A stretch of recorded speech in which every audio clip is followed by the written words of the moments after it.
Hi, my name is Cindy Gresser, and I'm the Sheriff of the Prescott Chorale of Westerners. On May 3rd, 2012, the Prescott Westerners celebrated the 50th anniversary of our Westerners International Charter Night. We enjoyed a special program that night, but some nasty gremlins got into our equipment and the DVR tape was trashed. This was too important a historical event to lose, so we are recreating and re-recording the program a few weeks later, and here it is. We're celebrating 50 years of the Prescott Chorale. Tonight, as we celebrate our chorale's charter night held May 4th, 1962 at the St. Michael's Hotel with the 36 charter members and their guests. We're also introducing Bruce Fee. Bruce Fee was a charter member, a sheriff in 1966, a historian, and a popular presenter, presented 20 times. He received first place in WI's Danielson Award in 2002 and was recognized as a living legend in Westerner International's Buckskin Bulletin. So let's talk about the beginnings. Charles Franklin Parker was the founder, sheriff, and the first life member of the Prescott Chorale of Westerners. For 3 decades, he was the minister of the First Congregational Church. He was the founding president of Prescott College, the first life member of the Prescott Chorale 6 years before he became sheriff. He invited 10 men to the meeting on November 1961 to consider starting the chorale. Bruce, tell us about these folks. Well, we have some very interesting men. Chick Orme on the left is from the Orme Ranch School. He was a senator, and I think there's a dam down in the valley named after him, the Orme Dam. And then Charles Franklin Parker, who was the congregational minister. He was a person who had a habit of starting all kinds of things, and he said, "I'm a great starter, but I don't want to finish him." And one thing about Franklin is when he gave a sermon, if it was a funeral, he always cried, and it always upset the congregation. Then the tall guy is Budge Ruffner. He was very colorful in Prescott in so many ways. He was a historian, he was a mortician, he was just big in smoke eye. He was just a very active civic person. And then Charles Green, next to him. Charles was the former manager of the Green Cattle Company, which is the 265,000 acre ranch northwest of Prescott, 53 miles.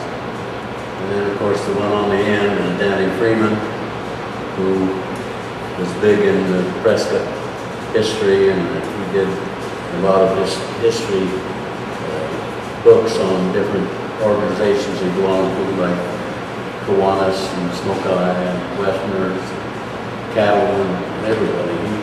He was really good about that. And then Walt Colbert was an author on the couch, author of the Western stories and books, and then of course Gale Gardner with a patch on his eye.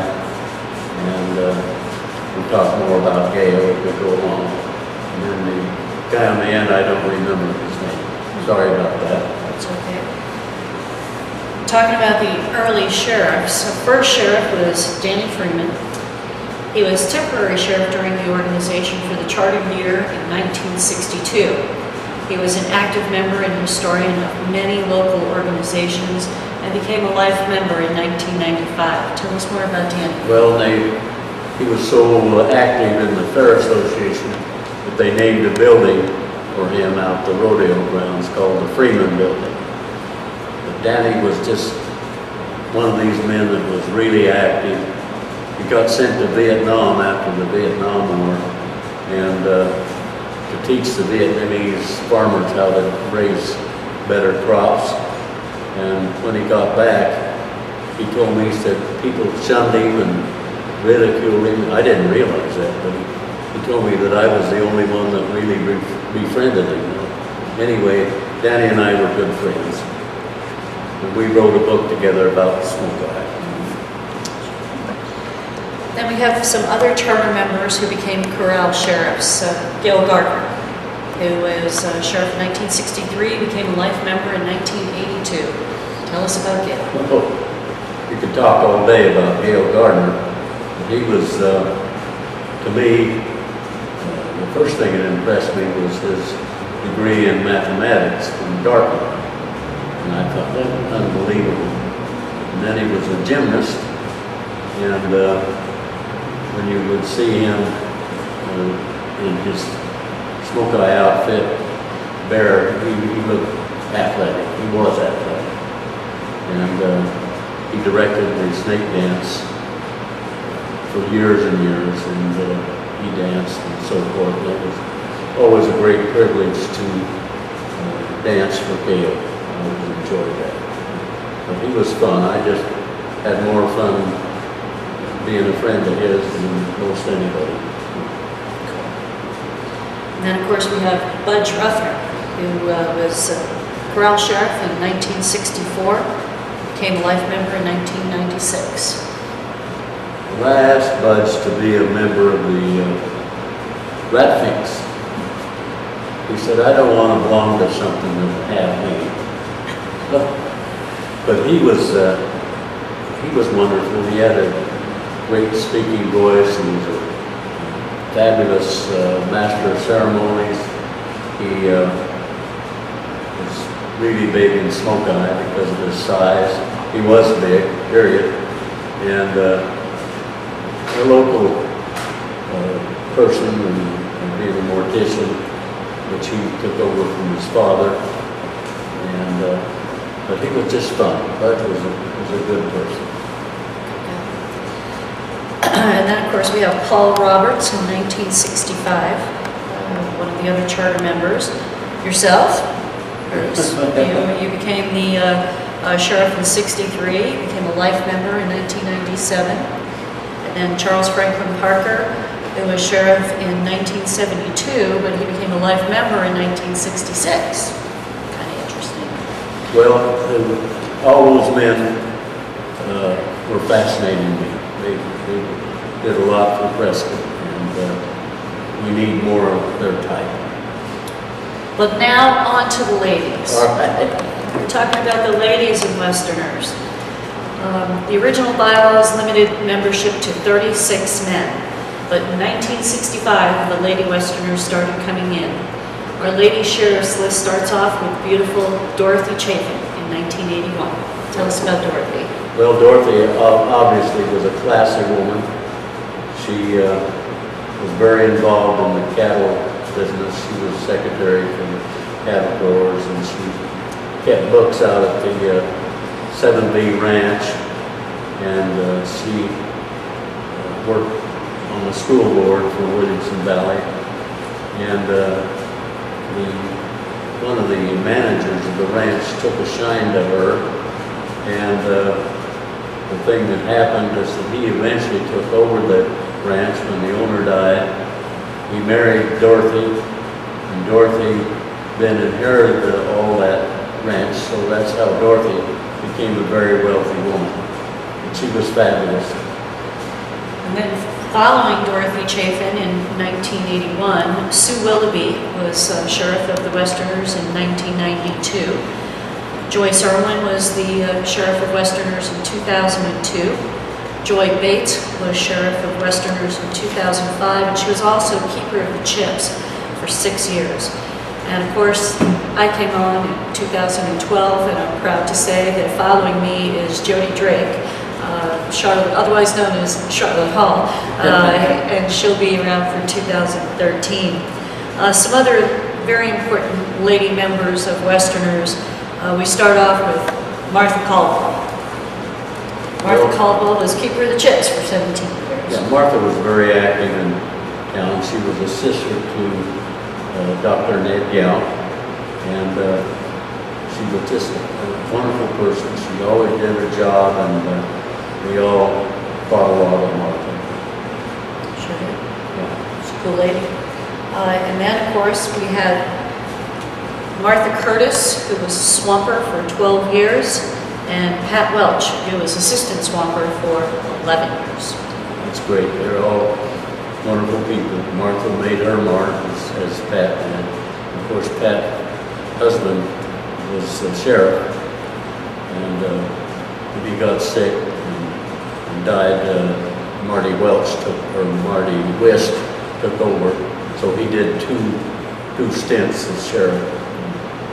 Marty. Then, of course, there's been a deep, long relationship between the Smoke Eye organization and the Prescott Corral of Westerners. So calling it sheriffs and chiefs and head squaws, let's not forget those. But of course, we start off once again with Gail Gardner. Right. So tell us more about Gail as chief. Well, as I said, he was the most important man, leader, and because of him, the Smoke Eye lasted as long as it did. But it was a privilege to dance for Gail because he was such a taskmaster, and he wanted everything done right, which was good. And he told me, he said, "I've never worked so hard or had more fun than I did in Smoke Eye," and that was true of all of us. We felt the same way. But he was a classic, just always fun to be around with his song kind of Not in the Devil's Tail. George Pippin did his impression of that. It was, like Gail said, that's just a painting, but it's a Mona Lisa to me. And it was fabulous, and of course Gail is famous for that song. Every cowboy in the world knows that, singing that song. So, but he was a wonderful guy. And then in Smoke Eye, he was most famous for his temperance lecture. Well, it was part of his makeup. He gave it every year, and he always said, "Well, you fellas don't need this," but we always looked forward to it, and we always had a good laugh from it. And just like you'd always say, we always had that moonshine at your station, and it was so powerful, and it smelled like the bottom of a bird cage.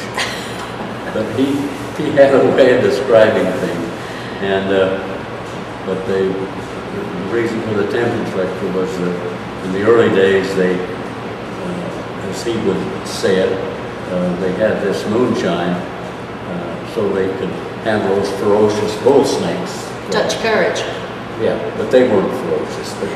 I've been bitten many times and it hurts, but anyway, but that's why the temperance lecture, that the guys got too much to drink and they couldn't dance and ruined the whole show. So they decided they wouldn't have any more drinking the day of the show. And they chose, as he said, a two-fisted drinker to tell him not to drink. So, and I've seen guys get kicked out of the dance because they smelled liquor on their breath. But anyway, that was the reason for the temperance lecture. And other important members of Smoke Eye, of course, were Danny Freeman and his wife Narita, who was a head squaw. Bruce Fee, he did the same job, sheriff and chief in the same year. Dorothy Chafin was sheriff and head squaw, known as the Tattooed Lady. Lee Wagoner, Paul Rosenberger did both jobs in 1977. Ray and Betty Shire. And we'll take it one step further, and here's the executive director of Smoke Eye Sheriff. So that's good. A long history. It's been wonderful.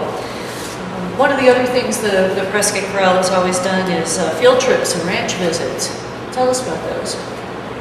Well, Bob Stragnell started it, and we had our first outing on the Las Vegas Ranch.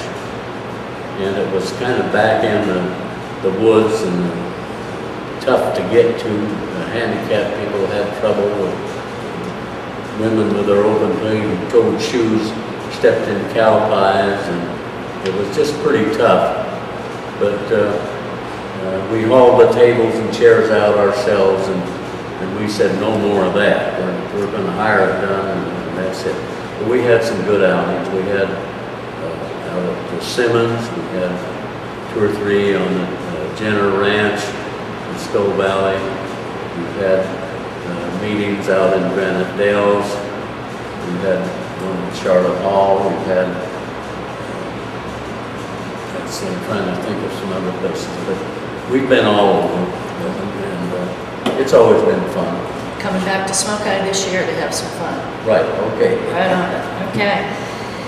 Then other interesting people in life members, Dora Heap. Can you talk a little bit about Dora? Well, Dora was P.G. Rosenblatt's sister, and P.G. was a federal judge, member of Western, and she ran the Charlotte Hall for years, and like all the Rosenblatt girls, I think there were 4 of them, they were all well-known classic women, and she was married, Dora was married to Joe Heap, who happened to have been a Smoke Eye chief also, and her daughter Pudsey was a very important person in our lives, and but Dora she made her mark.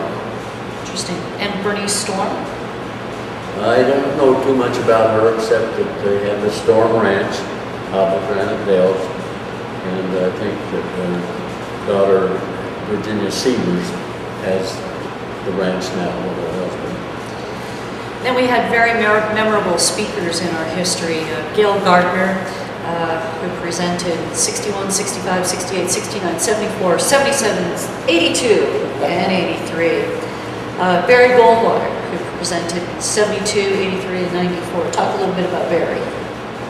Well, anytime Barry spoke, it was a stand-up crowd. And he loved Smoke Eye, so he really put his heart into what he was talking about. And he liked to narrate the show. I called him when I was a ceremonial priest, and I had a list of numbers that I had to go through to get to him. And I said, Barry, this is Bruce Fee in Prescott. He said, how are you, Bruce? I said, fine. I want you to do something. What is it? I said, I want you to narrate the show this year. Okay, when is it? And that was it. But he always had such a good time with the narration and so forth. And this one year, we had the climax to one of the dances was this brave shot an arrow over the Pueblo. And as the arrow went up and over, lightning struck. And Barry said, boy, you guys have influence. But he was quick. He's a good guy. Yeah. And then Peter McDonald in 1973.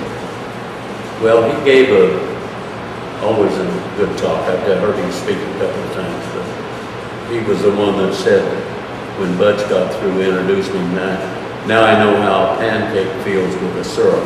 And he was chairman of the Navajo Nation. Right. A big person, very important.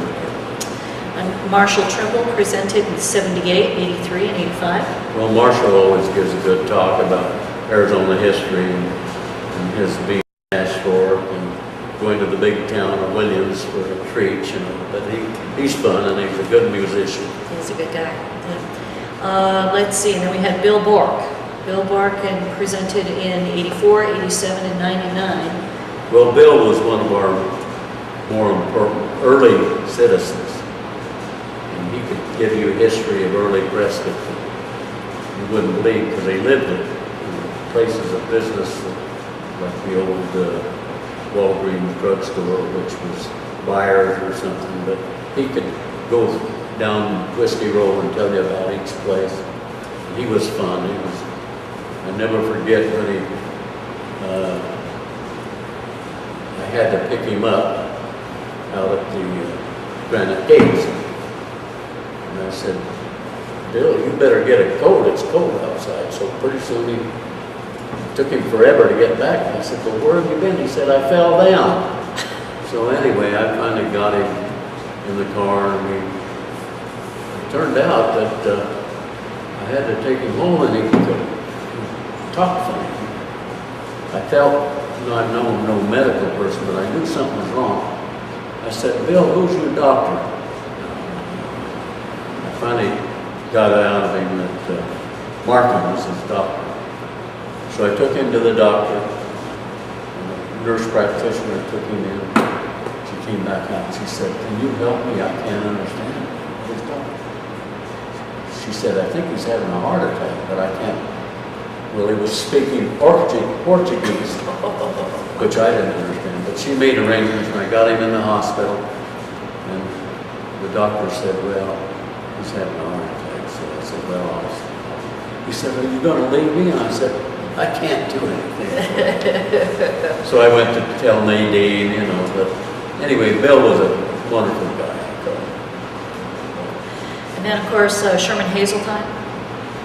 Well, Sherman, of course, he's Ann's uncle.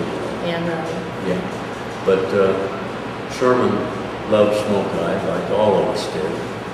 And he was president of the bank, and when it came time to work out at the grounds, he was just like anybody else. It didn't matter if he was the president of the bank or what. He took orders just like the rest of us did. And I'll never forget, he and I were on cleanup after the show, and we were out at the dump hauling tree limbs.